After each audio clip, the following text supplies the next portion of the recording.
Questions? Richie? A silly question in a way, but if you, I mean, comparing chimpanzees and human beings is a way of getting into this question of phylogeny and ontogeny. You're comparing two species that diverged an exceedingly long time ago compared to the time span of human language. So ideally, you would want to compare human beings and Neanderthals, but you can't. So the question is, I mean, how much weight can you put on the comparison of chimpanzees? Very little. I actually place very little value on this because I think this is a way that you can formalize the expectation and show that NIM has been doing what Harris and Barber have insightfully concluded to be doing. It's just supporting evidence is more on the child language part, whereas actually some identity relation has been asserted for between private language and early child language. That's currently not true.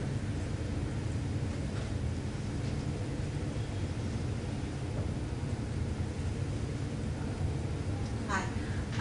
I have a question about actually both sets of, it's a factual question, but it's also something perhaps to think about, both sets of the child data.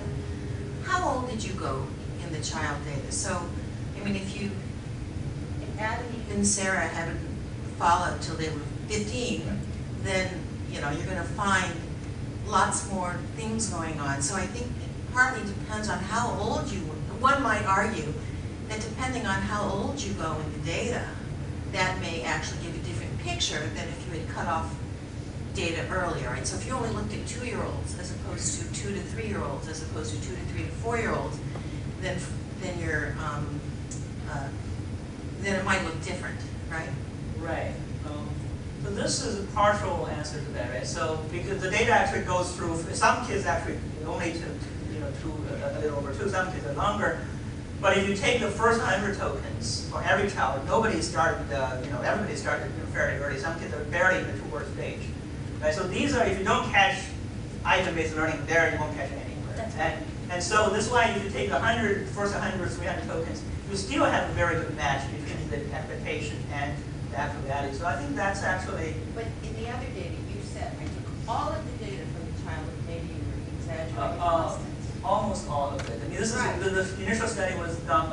Okay, first of all, if you have a child that only produces 20 tokens, then statistically it's not very meaningful to calculate the ratio. Right? So these are all the data that's actually has a substantial range and also quantity, and it starts very early. So these are actually the only 6 kids I could find in college. There are lots of cross-sectional studies, but that's not really what you want. So you have another question? You can say you have a.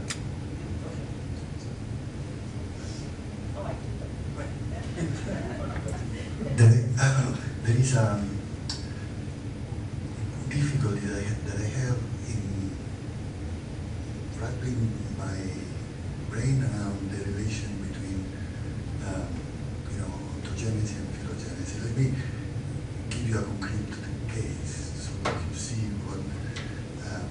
what I have in mind. You may be familiar with the phenomenon of, say, scalar implications. So, John graded some of the assignments while semantically compatible with him grading them all. You typically understand that as sum normal. And similarly, another related phenomenon is something like you may say imperative, hug a linguist. If I say that, the choice of who to hug is yours, right? The assumption is that you may hug anyone, and that will be complying the order. Or, you may have this or that. Again, the choice is yours, right? This does not follow from the logical meaning. Right? You may have this or that is compatible with you may only have this.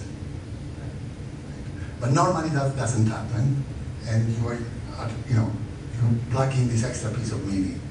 Now, lots of people are trying to derive this from principles of pure rationality. So, you know, there are game theoretic models, there are Bayesian models, and they converge in showing that the sort of right thing to do when you use sum is to understand it in this, you know, strengthened manner, if I'm well informed. Now, the puzzle is this, that then somehow language seems to develop morpheme that are specific for those uses, right? So language develop free choice morphemes. You know, any in English or Irkenlein in German or Qualsiasi.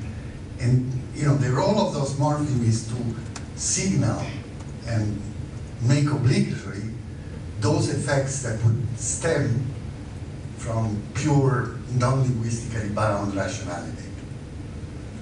Right? And that happens in every language, maybe. You know, every language grammaticizes things that way. There is no evidence of intermediate stages in languages. So, you know, any, it's one plus this adjectival ending I. No, it's the same root as einig, which is not a free choice element in German, but it became in English. So the question is, how do we, so the rhetoric of perfection that Chomsky uses, you know, is somehow covers this, the fact that language develops strategies that force things that appear to be otherwise reasonable.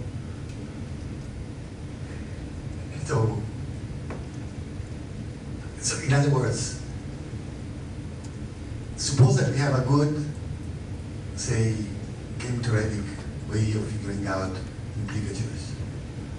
How do we then extend that? How do we figure out that they can occur at the embedded level, that they can occur recursively, and that there can be morphemes that are tagged to those? How does that come about? The only thing I know with some certainty is that the question is Bayesian models, and I won't go into that. This rationality-based models, some of my colleagues actually do this. I really, frankly, have nothing to say other than the fact that would that be viewed as an evolutionary process that happened way in the past, or is a sort of ontogenetic unfolding and the child is trying to figure out the rational strategy? So that seems to me has always been a question that needs to be addressed. I don't know this is where you're coming from, but I mean envision both scenarios, probably the second one being somewhat more plausible. The child is really trying to figure out trying out some hypotheses about maybe halfway there, something like that. But often quickly rejected. So that's a way. I think that's the model we can work with. We can try it. We can test it. It's probably going to be intractable, but at least it's a concrete proposal. But the other one that is somehow to say language has the property because of its evolutionary or historical process. That's difficult for me to grasp as well. So I hope this is addressing some things you were alluding to. So, for instance, a response that I get when I raise this issue is certain, call them pragmatic processes, apply only at the root level. Others apply also at embedded level, right? Then the reply is no, they all can apply at an embedded level. It's just a matter of degree. So you can do embedded metaphors, embedded metonymies, as well as embedded scalar implicatures. And then, for instance, scalar implicatures can apply recursively. You compute the implicature one implicature. It's much harder to think of a metonymy or a metonymy. Right. But the real signature is that scalar implicatures develop things like agreement, real syntactic agreement. I think that this is what is going on with the polarity system. So how do we tease apart? So there is a range of phenomena that qualify as pragmatic, some of which get in some loose sense grammaticized. And the question is why those and why with those properties? Frankly, I don't know, but I think the only way I would approach it is to formalize these notions, to formalize to estimate actually the expected values of, say, let's say you have this gradient embedded in matrix, in embedding and so on, to look at the expected occurrences or frequencies against some actual test data. So again, making this somewhat specifically some argument. So that's one way, if I were a proponent of that view, I would try to do to make the point. Yeah, I really liked your. I guess it's a demolition of the child productivity literature. That's really nice. You know, so obviously you don't have to find every item combined with every other item. You never would anyway. That's your point. That's great. Nevertheless, in an efficient system where you get frequency distribution, and if there's some cost to combining, it's the case that the most frequently used combinations would be stored as single units. I mean, it depends on the cost, but you find this over and over. So in shorthand, given shorthand, for example, there are signs for particular phonemes, but there are other signs for common words, just a dot for the, for example, because it occurs so commonly that it would be time-consuming to spell out the whole thing. So in a situation where you have frequency, is it not the case that there's some advantage, given the cost of combining things, to storing the most frequent combinations? Conceivably, but I have not seen actually compelling evidence of it. So there's a fairly large body of literature showing idiomatic expressions and so on. There's actually structural analysis going on. So it's not like you directly take the bucket and store it as a linear string. There's some actual process going on. Of course, it has to be true. If you hear kick the, you can't decide already you're going to hear the bucket. You have to put a tree into it. No, in the case of idioms, there's dual representation. So, right. So kick the bucket primes punch the jug, and it also primes die. So you know it's stored both as a whole and as its parts. Right. So that's already a problem. So why don't we just store the whole rather than as your parts? Yeah, sure. So I'm not all that convinced by these arguments that some high frequency commutations are necessarily stored precisely because we don't know the cost of storage. Yeah, but in that case I mentioned there is at least evidence that it's stored redundantly. So and kick the bucket not only primes punch the jug, but primes die. Right. As a whole. Because it means die, right? So, that's right. Yeah. Right. Yeah. So nobody's going to deny that just you do a structural analysis of the kick the bucket, you deny it means dying. So I don't see the. Yeah, but it's not productive.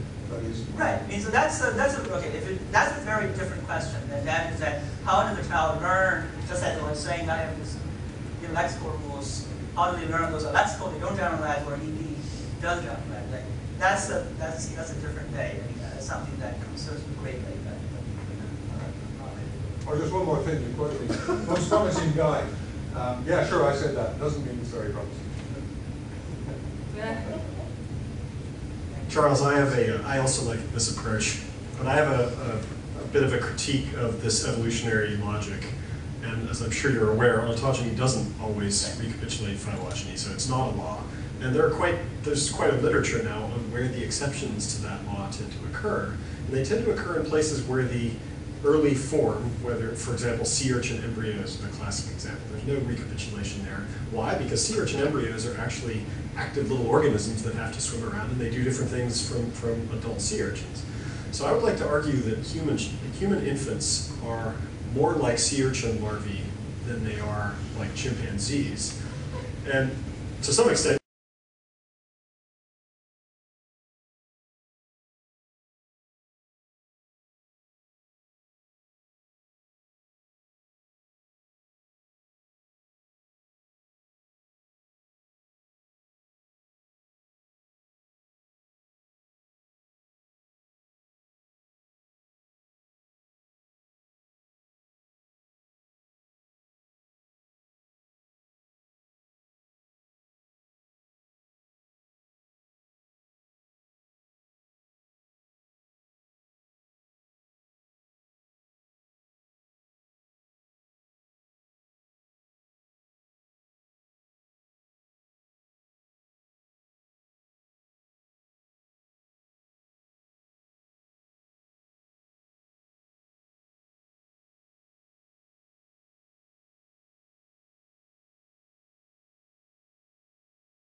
You've just shown us some evidence to support that, but babies are born, they are such little culture-absorbing machines, or more than culture, they're everything-absorbing machines so early on that I think it's hard to escape the conclusion that the infant brain has been specifically adapted to pull out certain kinds of information. Now, why does this, so I would say we're not at all safe using child language acquisition as an indication of how language evolution occurred phylogenetically. Like, would anyone think that language evolution went through a battling stage? That would seem to me, well, maybe some people think that. The reason this is important is that I don't think that your evidence against a two-part thing is evidence for Noam's instantaneous merge story. And that's, so just because we find a continuity between infants and, right on through from birth to death, doesn't mean that phylogenetically merge didn't appear in some very gradual way. So this is this is the Bayesian analysis where the two proposals on the table, right? One the realistic one, where you have sign-like productivity and presence in primates and young babies, but not in older kids. That I don't think, as you know, I don't think that's right. So that leaves the posterior for the other one slightly higher, but that certainly does not exhaust all the proposal.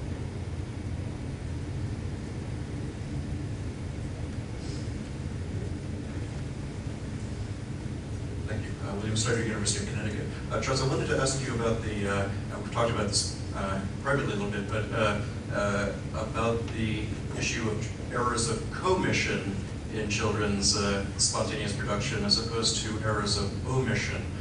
So I'm thinking that it would actually be really interesting to see you do the kind of modeling that you showed us a couple examples of here in terms of your variational model of language acquisition, the 2002 book forward. So if the child actually has competition of complete grammars, so possible arrays of parameter settings, then and if each of those grammars has a particular level of activation or probability of use for production, use in production as well as in parsing the input, my impression is that we should get quite a few, maybe a very sizable number of the errors you mentioned, of the sort that are errors for the target language, but possible options in some other language of the world. When we look at errors of commission, though, child putting words together, look for places where the child is putting words together in ways that might be, say, possible in Hungarian, but not in target English. In the cases that I've studied, the numbers are actually very, very surprisingly low. So I'm wondering, though, whether it might be possible to do the kind of analysis you described here for productivity of particular combinations that are possible in the target language, to look at error patterns, and not just omission errors, but commission errors. I think we're aware of the work, right? So this is the work I did on productivity, where you have accumulation of rule-forming items and exceptions that the learner actually going to make a decision on when to generalize. But that's very different. Do you mean the past tense work, or right, which domain? This is very different from this kind of variational approach, where you do have other options, and nobody's going to say ED rule is building. Okay, you have to be creative to say ED rule is creating. So in my 2002 book, that's actually a chapter of something about ED rule. So you can't say everything about language, how often about language is actually built in. So that's something that's inductively learned. Sure. So be creative, to say you born with it, right? So now for the syntactic core parameters, I think there's better evidence for their presence or power all over the world. And say, for instance, my 2004 text paper gives you some examples of parameters ranked by their onset of setting, and also correlates with the amount of input frequency they're getting that would drive these parameters to the target value. Right? So one possibility. So that's actually so age of onset of correct use. Of correct use, right? So if you actually right, so it's very likely. I mean, this has actually been known for a long time that most aspects of grammar are learned nearly perfectly. You really have to look at a few cases that kids may extend to the stage of errors to actually say anything concrete about how they learn it, right? So that's why I focused on. But why are there so few of those cases? I mean, that would be the question for your model. Statistical distribution of the input data. For instance, verb raising to tense in French is something that L2 learners have a hard time learning. But if you count the frequencies of verb, finite verb, followed by negation, adverb, it's about 7% of the data kids receive. And we know from Pierre's work that's something that they learn very early. So you have a threshold that's basically anything that gets 7% or more, let's say all things being equal, is something that's going to be something that's learned early.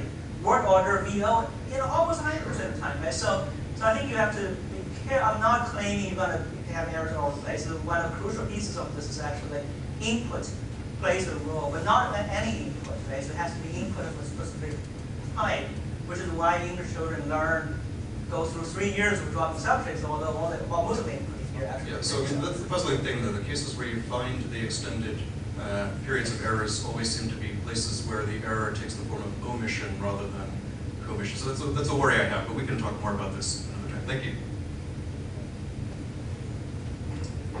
The data that you have, because it's piling together for a year and a half, or 2 years worth of stuff, it doesn't provide you any fine-grained developmental real transitions in terms of sort of. There are no transitions. There are no transitions. They're always on target. Right. Or determiner, that is right. Right, but because you're piling in a year's or more worth of data, you're not going to be sensitive to if there were some more fine-grained. So another way that you would do this is to just, so if you imagine plotting the number of sentences that they produce on the y-axis, just to make it start, and the number of vocabulary words on the x-axis. As they acquire new vocabulary words, if it's used productively, the number of new sentences they produce should be scaling up more quickly. That's a good point.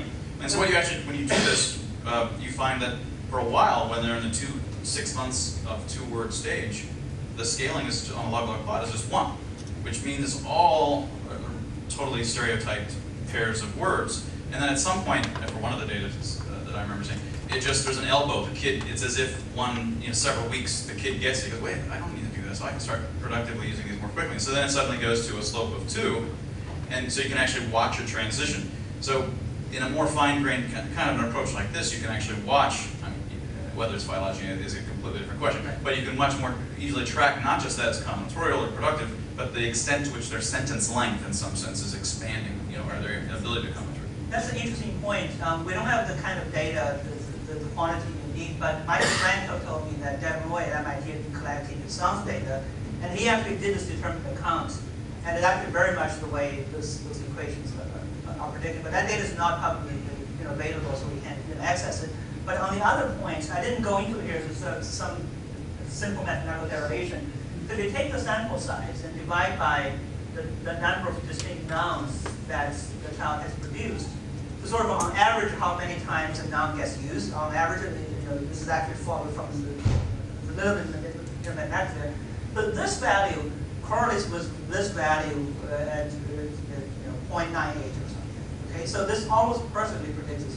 This is not the fact that you have a higher diversity value doesn't necessarily mean you are more productive, because we already know brown corpus has lower productivity, diversity value than kids, but you would not be saying brown is actually not productive, right? So what should be done is sort of longitudinally time, and for each sample, for each instance, you look at the sample size, you look at how many nouns the child has said during that period of time, then it may go up or down, because this is really just a function of the sample size and the total number of nouns. Maybe the child is only using 3 nouns in this week, in which case all of them, or all 3 of them will be used with post-determinant. Right? So that's really, I don't think up and down is going to tell you anything about how diverse or how productive this text is. I hope I'm yeah, I'm not. What do you mean up or down? Well, the diversity you measure, being higher, or lower, that itself does not tell you anything about. Well, the slope here would, right? I mean, to the extent that you have an extended range of absolutely not. So this is journalists and writers. They have a lower value than 4-year-olds, than 2-year-olds. So the direction of growth won't tell you anything. It's exactly what the only thing that's going to tell you the sample size and total random chance. And it depends on how you sample it. And so brown corpus, of course, is lots of tokens, but also used by using a lot of nums. Yeah, but you're not going to be able to get that kind of growth data that you need. I mean, and that kind of fixed corpus you need in order to control for how much. There's some fixed constant that you just don't know in terms of how stereotyped they tend to be. If you want to control that, get rid of that, you have to have data that scales across a large number of, or large range in sentence and vocabulary size, so that you can just look at the exponent in terms of how they relate to one another. And that's going to be the best estimate as to how combinatorially they're using words to build sentences. But I have no idea what you're saying. So here's the calculation is taking the product of the two marginal probabilities. I mean, this is the definition of independence. If this matches and making no other assumptions. But no, I don't even have to criticize the technique, but it requires losing the temporal fine grain. That is, you can't necessarily track over time to watch them change over this year and a half. So you may because this measure is not a meaningful one, longitudinal thing. Right. So I mean, in terms of looking for these developmental, I think this other techniques would complement this, but also give you the temporal. Okay, but that's so this is only one of the many metrics when I imagine to test for syntactic ability, right? So I'd like to see something like what biology is doing. You have a suite of selection tests, and then we run all of them. That's ideally something I want to do. Okay, the final question is for Richard King. In your last sentence, you used the term syntactic ability, but everything you presented seemed to have to do with production. Right. And comprehension didn't enter into the picture, but the notion of syntactic ability includes comprehension. So where does that leave us? That's a very interesting point. Of course, of course, you're right. And this is the in this study. I mean, I've only given you part of the story. The other side of the story of this sort of limited ability story is that you teach kids a new word and new verb and see if they extend it to some other construction. Well, so that's and this limited your production data with the main sources of evidence for this case view. On that is actually interesting because kids are over-regularizing when they are 2, 3, but they can only pass the walk test when they are 5 to 6. So only when Berkeley did this, only at the age of 5 to 6, kids, or 80% plus of kids were able to pass the test. So that's, clearly they knew the rule 3 years before that. So the task is actually very tricky, right? So, comprehension, of course, all the looking studies where kids have lots of word orders, saw it in, early on. And, but this is actually sort of taking the game, to them. And so this is to look at the distributional evidence, which does give you a way of sidestepping some of the methodological complications you have to deal with when you do experiments like comprehension. Well, but you could test comprehension without testing. Right. You don't have to use production to test comprehension, That's right. right? That's You right. could use like the preferential looking kind of thing. Right. Teach a new word and then present Right. different combinations and see what the likes better. Okay, that's it for today. Thank you very much.